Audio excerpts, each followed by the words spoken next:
কথা বলবো আজকে বাচ্চাদের দাঁত ওঠা নিয়ে এবং তার যত্ন। বাচ্চাদের দাঁত ওঠার যে প্রক্রিয়াটা সেটা শুরু হয় 5 মাস 5.5 মাসের মধ্যে। প্রক্রিয়া বলতে কি বুঝিয়েছি?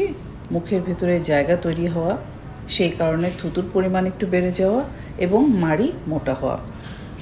এই সময় বাচ্চারা কিছু কিছু কাজ করে, যেমন যা দেখে তাই কামড়ে দিতে চায়, মার বাবার গা কামড়ে দেয়, কাপড় কামড়ে দেয়, কারণ মাড়ি মোটা হওয়ার জন্য ওখানে একটু চিরচির সেন্সিটিভিটি হয়, যেটা ওদেরকে কামড়াতে এবং ওদের বাইট করলে ওরা আরাম পায়, সেজন্য তারা বাইট করে। এই সময়টাই ওদের স্পেশাল কিছু যত্ন নিতে হবে, যেমন হচ্ছে এই যে ওর লালাটা পড়ছে, লালাটা কিন্তু গায়ে গড়াচ্ছে, এদিক ওদিক পড়ছে, এই সময় অবশ্যই বাচ্চাদেরকে খেয়াল রাখতে হবে এই লালার কারণে যেন ওর ঠান্ডা না লাগে। 1 2 নাম্বার হচ্ছে ওর যে মাড়িটা মোটা হচ্ছে, এই জন্য যে ওর চিরচির একটু অস্বস্তিকর একটু অনুভূতি হচ্ছে, এইটাকে ওকে সাপোর্ট দিতে হবে।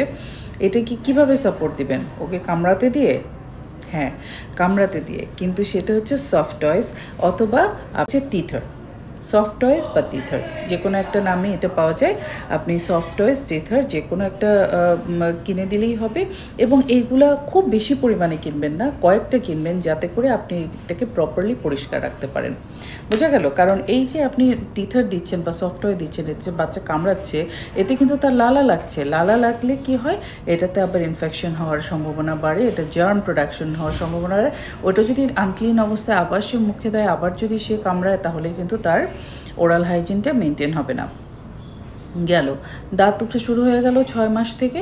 তারপরে আস্তে আস্তে যখন দাঁত উঠবে 2টো 4টা 8টা করে, তারপরে ব্রেস্ট ফিডিং কিন্তু পাশাপাশি চলছে, এবং যখনই দাঁত উঠা শুরু করবে তখন কি এনশিওর করতে হবে? সেটা হচ্ছে যে বাচ্চা দাঁতটা ক্লিন রাখার জন্য হেল্প করতে হবে।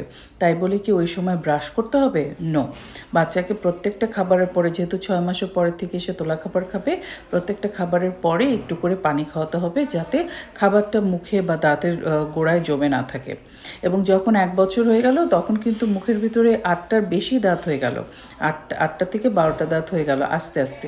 এই সময়টায় অবশ্যই 1 বছরের পরে অবশ্যই বাচ্চাকে সফট টুথব্রাশ দিয়ে দাঁত ব্রাশ করার প্র্যাকটিস করতে হবে, সকালে এবং রাতে অবশ্যই। এবং রাতের দুধ খাওয়ানোটা একটু কমিয়ে দিতে হবে, কারণ দুধ বা খাবারের পরে তো অল্প করে পানি খাওয়ানোর কথা বললামই, এবং দুধ খাওয়ানোর পরেও কিন্তু এই পানি দিয়ে মুখ পরিষ্কার করাটা অতীব জরুরি, যেটা সম্ভব হয় না বুকের দুধ খাওয়ার পরে, আসলে সম্ভব হয় না। সেই জন্য রাত্রের বুকের দুধটা আসলে বন্ধ করে, যত দ্রুত বন্ধ করে দেওয়া যায় ততই ভালো। কেন বলেছি?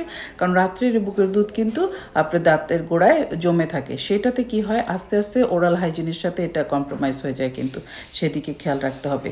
এবং বাচ্চাদের দেখা যায় কি এই সময় চকলেট খাওয়ার টেন্ডেন্সি বেড়ে যায়, বিভিন্ন ধরনের খাবার খায়। সুতরাং ডেন্টাল হাইজিন যদি মেনটেন করা না হয়, তাহলে কিন্তু ডেন্টাল ক্যারেজ হয়, এবং মনে রাখবেন এই যে ডেন্টাল ক্যারেজটা, এটা কিন্তু বাচ্চাদেরকে খুব ভোগায়।